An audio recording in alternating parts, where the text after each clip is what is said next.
Kak Salsa sebenarnya sebagai seorang sosok yang di waktu-waktu ini sedang disorot sekali ya Kak Salsa ya. Kak Salsa sendiri ini sebenarnya sempat nggak sih mengalami yang namanya intimidasi mungkin atau doxing bahkan mungkin serangan digital Kak sejak menyuarakan 17+8 ini.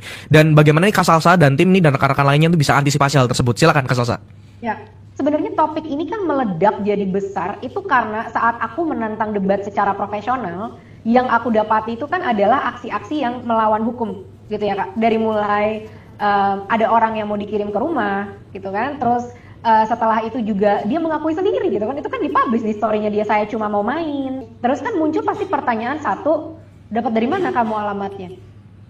Ya kan, karena kita tidak saling kenal. Kedua, mau main siapa yang mengundang kamu?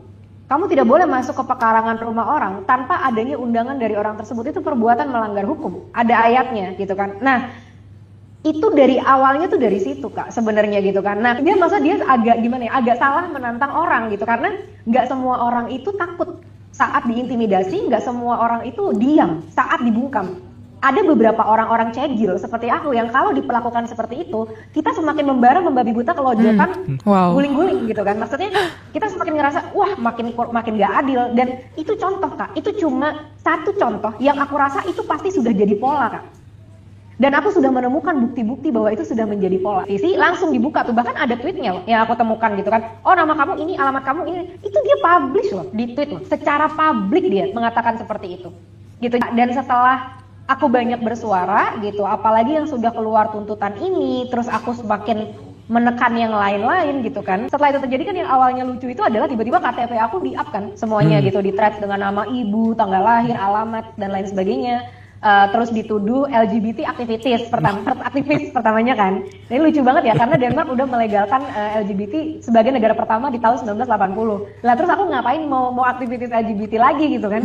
Kok kayak ketinggalan zaman 100 tahun gitu kalau aku mau jadi aktivis gitu. Terus narasi kedua adalah provokator gitu. Dan provokator itu aku baru posting menantang debat itu setelah demo besar-besaran yang terjadi pada tanggal 25 Agustus. Dan semua respon-respon aku itu organik merespon aksi dan reaksi yang terjadi gitu kan. Dan aku tidak pernah berkata mari kita bakar, aku tidak pernah ada keluar kata-kata seperti itu. Justru kan aku mengeluarkan tuntutan untuk menenangkan amarah kan Kak. Karena sekarang gini loh Kak, yang sedang terjadi itu adalah kita seperti diadu domba antara warga sipil dan aparat kepolisian. Gitu kan, jadi ada amarah dari warga sipil bertemu dengan pihak kepolisian yang juga mereka memang sedang bertugas gitu.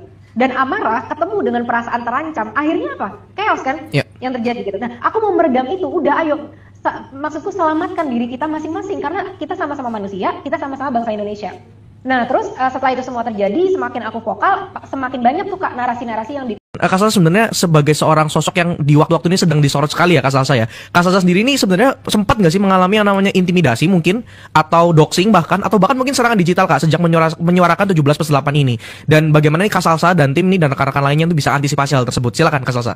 Ya, sebenarnya topik ini kan meledak jadi besar itu karena saat aku menantang debat secara profesional, yang aku dapati itu kan adalah aksi-aksi yang melawan hukum gitu ya Kak. Dari mulai ada orang yang mau dikirim ke rumah gitu kan, terus setelah itu juga dia mengakui sendiri gitu kan, itu kan dipublish di story-nya dia, saya cuma mau main. Terus kan muncul pasti pertanyaan satu, dapat dari mana kamu alamatnya?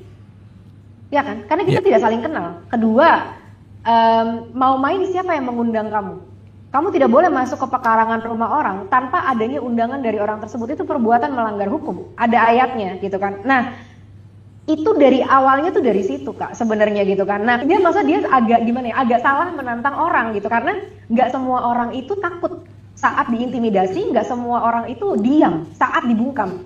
Ada beberapa orang-orang cegil seperti aku yang kalau diperlakukan seperti itu, kita semakin membara membabi buta kelojokan, guling-guling gitu kan. Maksudnya kita semakin ngerasa wah makin nggak adil. Dan itu contoh Kak, itu cuma satu contoh yang aku rasa itu pasti sudah jadi pola Kak. Dan aku sudah menemukan bukti-bukti bahwa itu sudah menjadi pola. Isi langsung dibuka tuh, bahkan ada tweetnya yang aku temukan gitu kan. Oh nama kamu ini, alamat kamu ini, itu dia publish loh di tweet loh. Secara publik dia mengatakan seperti itu. Gitu. Dan setelah aku banyak bersuara gitu, apalagi yang sudah keluar tuntutan ini, terus aku semakin menekan yang lain-lain gitu kan. Setelah itu terjadi kan yang awalnya lucu itu adalah tiba-tiba KTP aku di-up kan semuanya gitu, di thread dengan nama ibu, tanggal lahir, alamat dan lain sebagainya. terus dituduh LGBT aktivis pertamanya kan. Ini lucu banget ya karena Denmark udah melegalkan LGBT sebagai negara pertama di tahun 1980. Lah terus aku ngapain mau aktivitis LGBT lagi gitu kan? Kok kayak ketinggalan zaman 100 tahun gitu kalau aku mau jadi aktivis gitu. Terus narasi kedua adalah provokator gitu, dan provokator itu aku baru posting menantang debat itu setelah demo besar-besaran yang terjadi pada tanggal 25 Agustus. Dan semua respon-respon aku itu organik merespon aksi dan reaksi yang terjadi gitu kan. Dan aku tidak pernah berkata mari kita bakar, aku tidak pernah ada keluar kata-kata seperti itu. Justru kan aku mengeluarkan tuntutan untuk menenangkan amarah kan Kak. Karena sekarang gini loh Kak, yang sedang terjadi itu adalah kita seperti diadu domba antara warga sipil dan aparat kepolisian. Gitu kan, jadi ada amarah dari warga sipil bertemu dengan pihak kepolisian yang juga mereka memang sedang bertugas gitu. Dan amarah ketemu dengan perasaan terancam, akhirnya apa? Chaos kan yang terjadi gitu. Nah, aku mau meredam itu, udah ayo, maksudku selamatkan diri kita masing-masing karena kita sama-sama manusia, kita sama-sama bangsa Indonesia. Nah, terus setelah itu semua terjadi, semakin aku vokal, semakin banyak tuh Kak narasi-narasi yang